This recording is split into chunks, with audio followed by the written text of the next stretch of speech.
और वो ये समझते हैं कि अभी भी जवान अनपढ़ है, जो पहले अंग्रेजों के टाइम में होता था।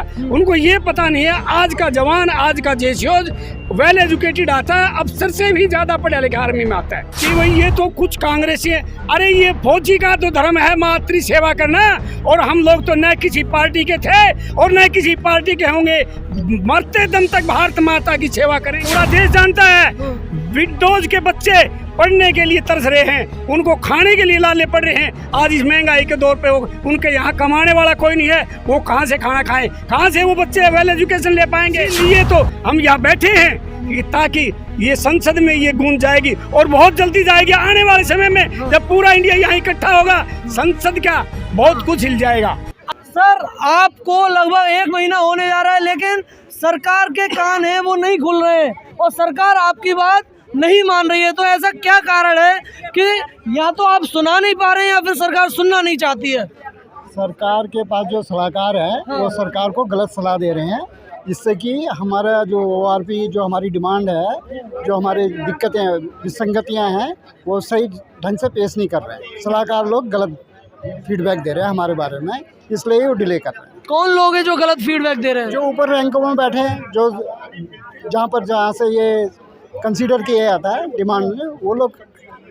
अच्छा सर, आप अभी यहाँ पर आंदोलन कर रहे हैं, आपको 1 महीना हो गया है, तो आपके पास में जो संख्या बल है वो दिखाई नहीं दे रहा है, उसका क्या कारण है?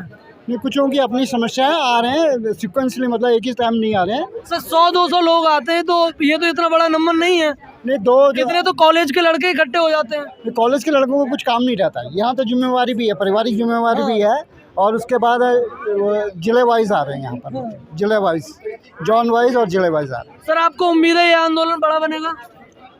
बड़ा सारे लोग कोशिश करेंगे तो अवश्य बड़ा बनेगा, और हमारे माननीय प्रधानमंत्री जी हैं, वो अच्छे विचार और अच्छे विचारधारा के लोग हैं। वो बहुत सारी बात प्रोमिस करते हैं, वो बोलते हैं कि पुराने कानून को रद्द किया जाए, नया कानून अभी आना चाहिए। हम लोगों के लिए जो ये क्या बोलते हैं, जो पेंशन मिलता है, उसमें जो पेंशन जो भी पे कमीशन आता है, उसमें हमारे जो है पर्सनल बिलो ऑफिसर्स रैंक का कोई रिप्रेजेंटेशन नहीं होता, किसी को उसमें एक सदस्य नहीं रखा जाता है, कभी भी उनके विचार को नहीं पूछा जाता है। इसलिए क्लास 1 ऑफिसर जो है, उन लोगों ने अपने पेंशन को 2.81% करवा लिया है। अच्छा, आपको उम्मीद है कि सरकार आपकी बात मत सुनेगी?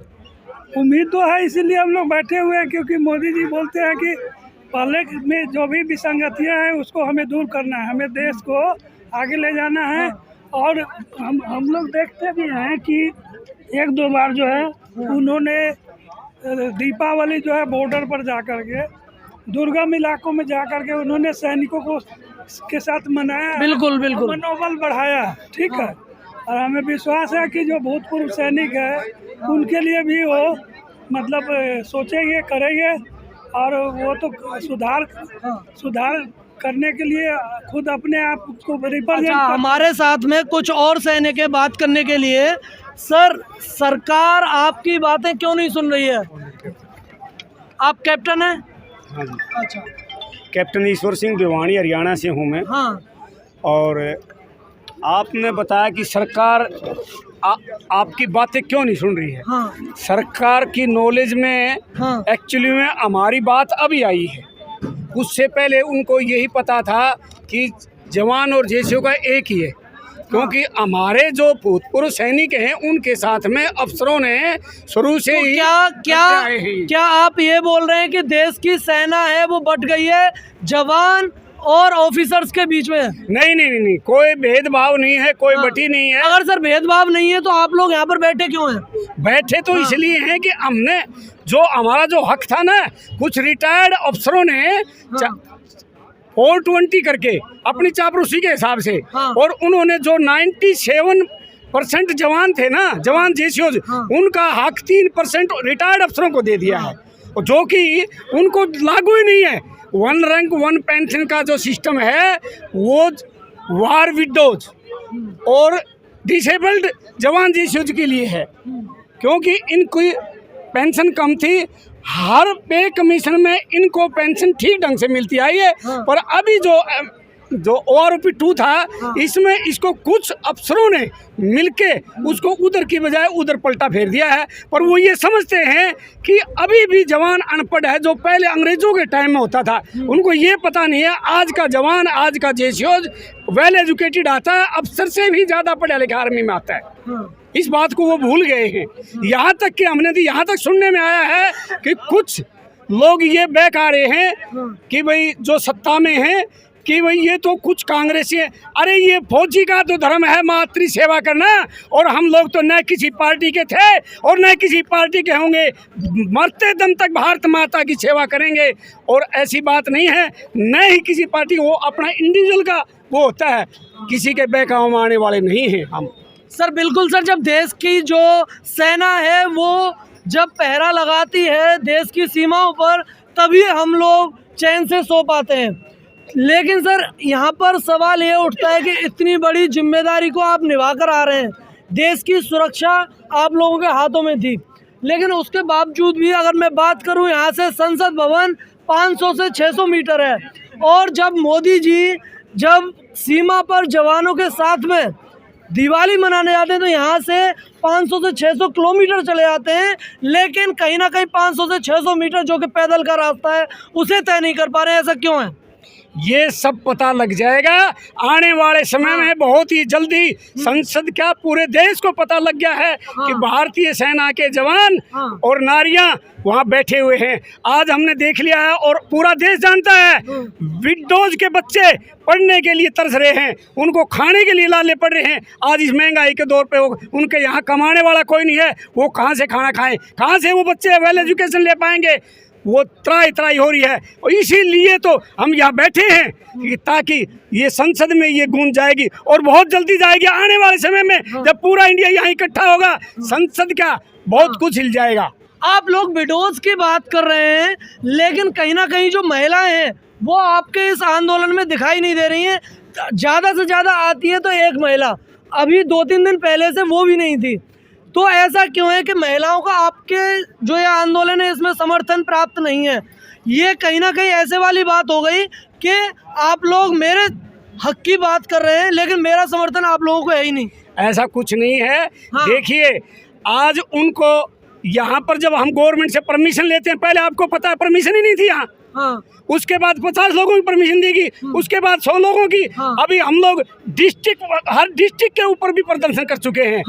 मैं भिवानी से हूँ, भिवानी में हमने किया है, तहसील लेवल पर हमने किया है, DC को हमने ज्ञापन सौंपा है। वो कहाँ जाते हैं? यदि यहाँ पर इतनी जनता आएगी तो कहाँ रुकेगी? रही बात महिलाओं की, वार विडोज हैं, बेचारी अपने बच्चों को कमा के खिलाएं, मजदूरी दिहाड़ी करके कमा के खिलाते हुए यहाँ आएंगी। उनके हक के लिए हम लड़ रहे हैं। जब जरूरत पड़ेगी तो वो अपना प्राणों का आहुति देने के लिए भी महिलाएं हैं, वो जब जरूरत पड़ने पर आपके साथ आएंगी। बिल्कुल 100%, 1,00,000% आएंगी और तैयार है आने के लिए।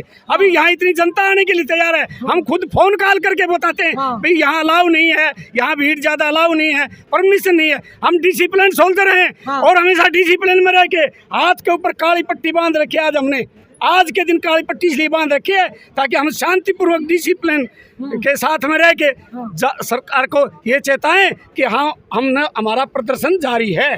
तो 3 तारीख को जो आपका कॉल है, जिसमें कि आप हर डिस्ट्रिक्ट में अपना अपना प्रदर्शन करेंगे, हर डिस्ट्रिक्ट के लोग, तो आपको उम्मीद है कि वो सफल होगा? बिल्कुल सफल होगा। आज तक कोई ऐसी बात नहीं है जो सफल नहीं हो। ये भारत के जवान हैं, अरे माल भारतीय की सेवा करने वाले हैं, प्राणों की आहुति देने वाले हैं। सफल करके ही मानेंगे, ये तो हमारा पक्का इरादा है, सफल करके ही मानेंगे। तो 3 तारीख को और क्या क्या प्रोग्राम है आपका? हर डिस्ट्रिक्ट, हर तहसील, हर स्टेट लेवल पर, और यहाँ पर भी प्रदर्शन होगा और बड़े लेवल पर होगा। उम्मीद है आपको कि वो जो है वो आपका बिग शो बनेगा 3 तारीख को? बिल्कुल वर्ल्ड रिकॉर्ड बनेगा। और आप ये बताइए, आप हमारे से पूछ के जाते हैं, सारे वीडियो करके जाते हैं, सब जाते हैं वहाँ तक, पर नेशनल मीडिया क्यों नहीं आ रहा? किसने रोका उसको यहाँ आने के लिए? हमने तो नहीं रोका। क्या हमने आपको बुलाया? हमने तो आपको भी नहीं बुलाया और उनको भी नहीं बुलाया। वो उन्होंने आना चाहिए। नेशनल मीडिया से ही तो और लोगों को पता लगता है। आप तो इस मीडिया के माध्यम से, फोन के माध्यम से इधर उधर सुनाने के दुनिया को, पूरी इंडिया को पता है, यहाँ तक कि विदेश तक पता है कि धरना चल रहा है। तो आपको उम्मीद है कि सरकार आपकी बात सुनेगी? 1,00,000% हाँ। 1,00,000% सुनेगी। हाँ। और ये 33 लाख है फौजी नहीं है। हाँ। मैं बताता हूँ, ये 33 करोड़ में बदलते देर लगाएंगे। हाँ। मैं गारंटी से बोलता हूँ। हाँ। ये आप तो बोलते सफल नहीं, 1,00,000% सफल होगा। तो सर आपको 1 महीना तो हो गया है, लेकिन अब तक नहीं सुनी है, तो अब तक आगे आपकी बात सरकार सुनेगी, इस चीज की क्या उम्मीद है? आपको क्यों लगता है कि आगे आपकी बात सरकार सुन लेगी? 1857 से पहले भारत की आजादी के लिए लड़ने लगे थे लोग। हाँ। और 1947 में मिली थी।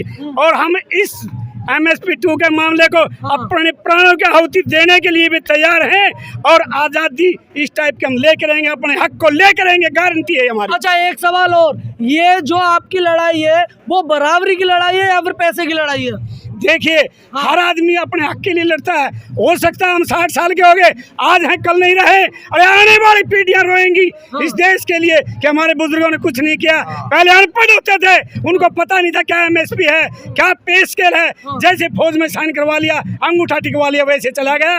और आज का जवान, आज का JCO, आज का रिटायर्ड, उनके बच्चे पढ़े लिखे हैं, डॉक्टर हैं, इंजीनियर हैं, साइंटिस्ट हैं। आज जो बड़े बड़े मंत्री हैं, उनके बच्चों से ज्यादा हमारे बच्चे पढ़े हुए हैं। कौन बोलता है कि ये नहीं है? सब कुछ होगा दोस्तों।